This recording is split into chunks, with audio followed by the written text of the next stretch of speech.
Mamen. O, basic cooking muna tayo, pero talaga namang rapsa, mamen.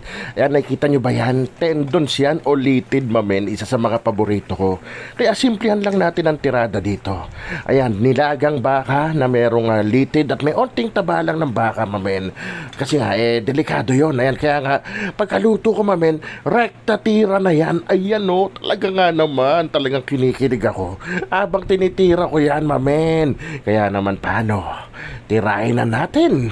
Baka tirahin pa ng iba. Ayun nga, mamen, para mapabilis tayo, sa pressure cooker ko na dinali. Ayan yung laman ng baka na may onting taba. At ito yung tendons, mamen. Tatlo lang muna, meron pa natira dyan, pero iba gagawin natin tirada doon. Sizzling litid. Pero for today's video, mamen, hapunan namin beef nilaga na merong litid ng baka. Ayan, kaya pressure cooker ko dinali para mabilisan na, mamen. Anantay ko lang muna kumulo. Wala muna ako nilagay kasi sasalaban natin yan, mamen. Kung lalagyan mo agad ng mga paminta yan, sibuyas, baka pag sinalaban mo, sumama lang. O ngayon, pag nasalaban mo na, tsaka natin lagyan ng paminta. Lalagyan ko na rin kagad yan ng beef cube para dyan pa lang may lasa na. At onting asin, mamen. At ipe-pressure cook ko yan ng mga 50 minutes. Pero kung di pa malambot, ipe-pressure cook ulit. O, pasensya na sa walang mga pressure cooker. Parehas din naman ang tirada. Ganyan na ganyan din ang gawin nyo. Ang diferensya lang, mas matagal nyo siyang pukuluan. Ayan na nga, nung tinakpan ko, nalimutan ko ilagay nga pala yung sibuyas. Pasensya na. Ulihanin na tayo, tumatanda na. Pagkalagay ko ng sibuyas, pressure cook natin, simulan nating mag-timer. Pag ganyan, nagwi-whistle na siya. Hinaan nyo na yung apoy para mas tipid. Balikan natin. After 50 minutes, mamen. Pakawalan nyo na yung pressure, ingat kayo, mamen. Kung natatakot kayo sa ganyang ginagawa ko, huwag nyo gayahin, gawin nyo, paandaran nyo ng running water hanggang sumingaw yung pressure niya, mamen, para safe. Ayan, so after 50 minutes nga, tinidor check muna tayo, mamen, para sure kung malambot na sila.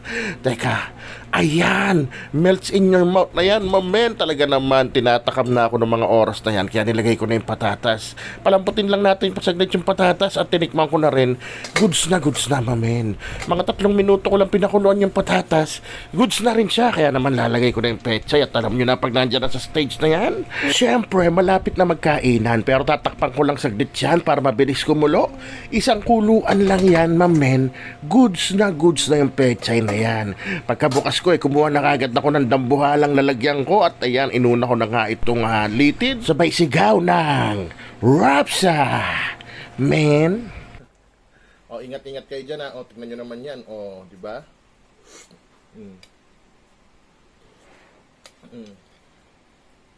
Ang patis sili mansi. Ayan. Kaya paborito ko to, litid. Paki-comment nyo nga dyan down below kung ma-cholesterol ba ang litid. Alam ko ano to collagen. Ito paborito ko, pechay. Siyempre, may laman din yan na super lambot na, mamen. Ayan, oh. Pam. May tunog pa.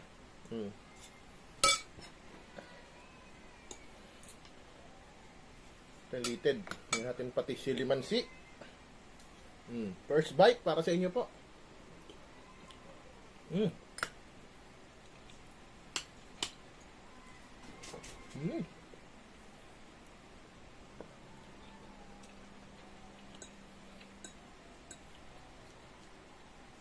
Parang ayoko doon na kayo. Parang gusto ko sa bibig ko lang siya.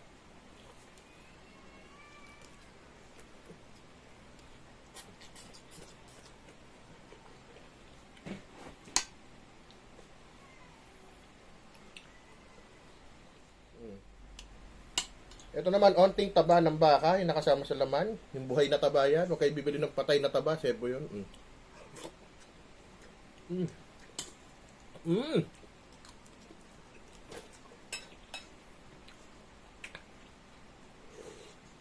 Sarap nun. Laman naman ng baka at kanin.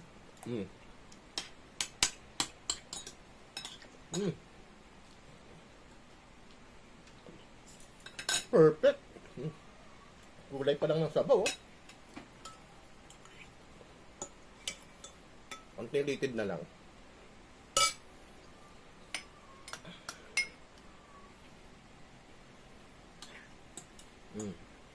With pati sili mansi.